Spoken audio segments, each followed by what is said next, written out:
Саламатсыңдар ма балалар? Математика сабағын бастаймыз. Сабақтың тақырыбы бекіту. Бүгінгі сабақта сен 3 таңбалы санды 1 таңбалы санға көбейту және бөлу алгоритмін қолданасың. Қазақстанда 50 мыңға жуық көл бар екенін білесің бе? Олардың 9-ы ірі көлдер. Өрнектердің мәнін тауып, өсу ретімен орналастыр. Сонда суының емдік қасиеті бар көлді анықтайсың.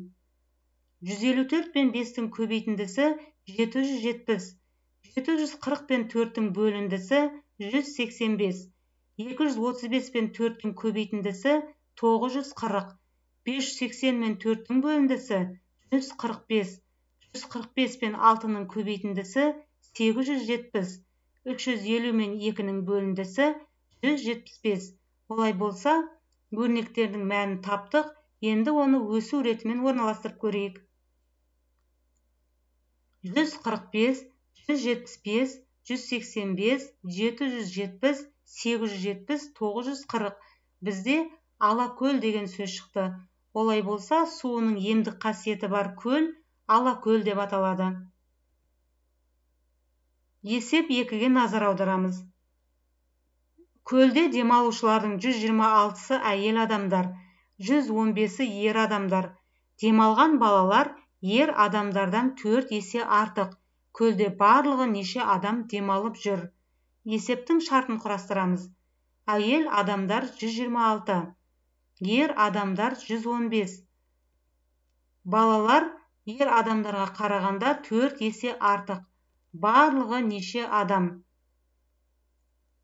Бізде әйел адамдар мен ер адамдардың саны белгілі, балалардың саны белгісіз. Олай болса, 115-ті 4-ке көбейтеміз. 460. Демек, балалардың саны 460-ға тең. Ал енді барлық адамның санын табу үшін әйел адамдардыңға ер адамдардың санын және балалардың санын қосамыз. 126 мен 115-тің және 460-тың қосындысы 701-ге тең. Жауабы, көлде барлығы 701 адам демалып жүр. Есеп 4. Көлде демалушылардың 330-ы теплоходпен, ал олардан 2 есе кем адам желкенді қайықпен серуендеді. Көлде барлығы неше адам теплоходпен және желкенді қайықпен серуендеді? Есептің шартын құрастырамыз. Теплоходпен 330 адам серуендеп жүр. Желкенді қайықпен белгісіз 2 есе кем, яғни теплоходқа қарағанда 2 есе кем. Барлығы неше адам? Олай болса, бізде теплоходпен серуендеген адамдардың саны белгілі. Желкенді қайықпен серуендеген адам санын табу үшін 330-ды 2-ге бөлеміз. 165. Ал енді қосамыз. 330 бен 165-тің қосындысы 495-ке тең. Жауабы 495 адам серуендеді. Осы есеп 4-ті 3 амалмен орындалатын есеп құрастырамыз және шығарамыз. Көлде демалушылардың 330-ы теплоходпен, ал олардан 2 есе кем адам желкенді қайықпен серуендеді. Ал ескекті қайықпен желкенді қайыққа қарағанда 5 есе кем адам серуендеді.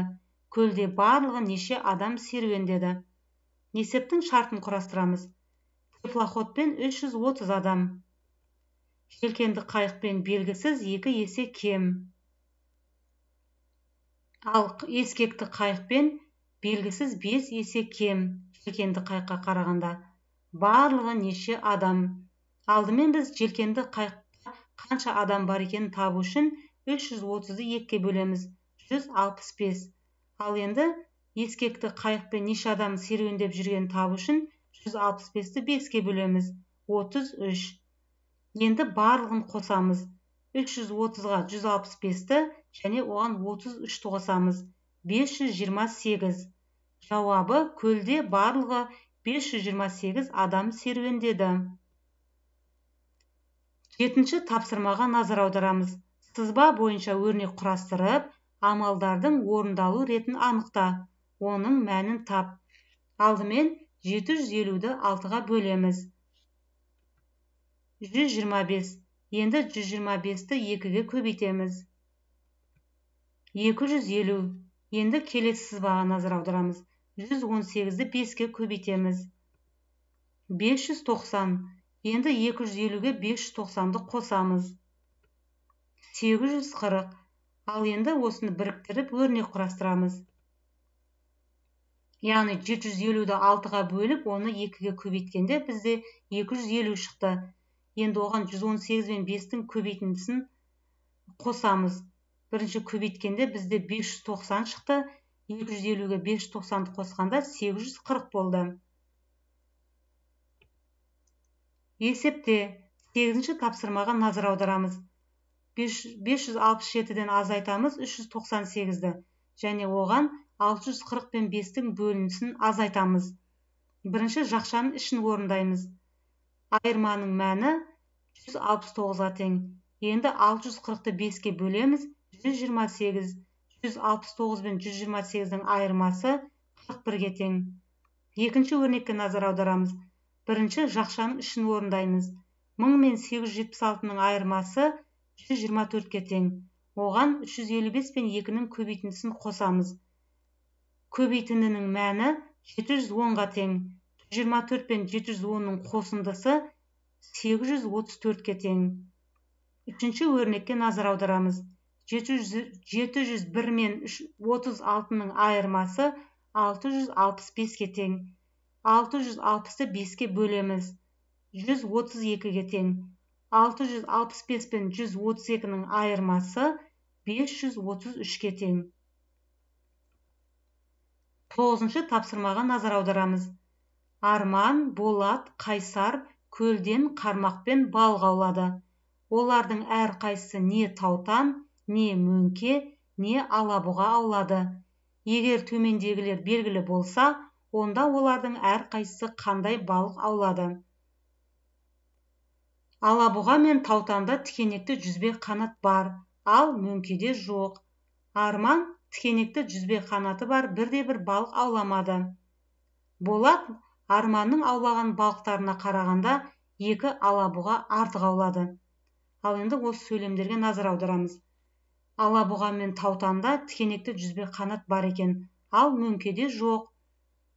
Енді мына сөйлемге назар аударамыз. Арман тікенекті жүзбек қанаты бар бірде-бір балық ауламаған. Олай болса, ол мөңке аулаған. Егер Арман 3 балық ауласа, олай болса, Арман 3 балық ауласа, ол мөңке балығын аулаған. Яғни, Арман 3 мөңке аулаған. Болат Арманның аулаған балықтарына қарағанда 2 алабұға артық аулады. Олай болса, Болат 5 балық аулаған. Демек, ол 5 алабұға аулаған. Болат 5 алабұға аулады. Енді келесі сөйлемге назар аударамыз. Барлық балық 10-нан кем болса, онда балалардың әрқайсысы неше балықтан аулады? Арман 3 мөңке аулады, Болат 2 алабұға аулады. Екеуі қосылып 8 балық аулаған болса, бізде 10-нан кем балық аулады деп тұр. Демек, бізде Қайсар 1 таутан аулаған. Үшеуі барлығы 9 балық аулады. Себебі мұнда барлық балық 10-нан кем деп тұр. Балалар, бүгінгі сабақ сендерге түсінікті деп ойлаймын. Сау болыңдар.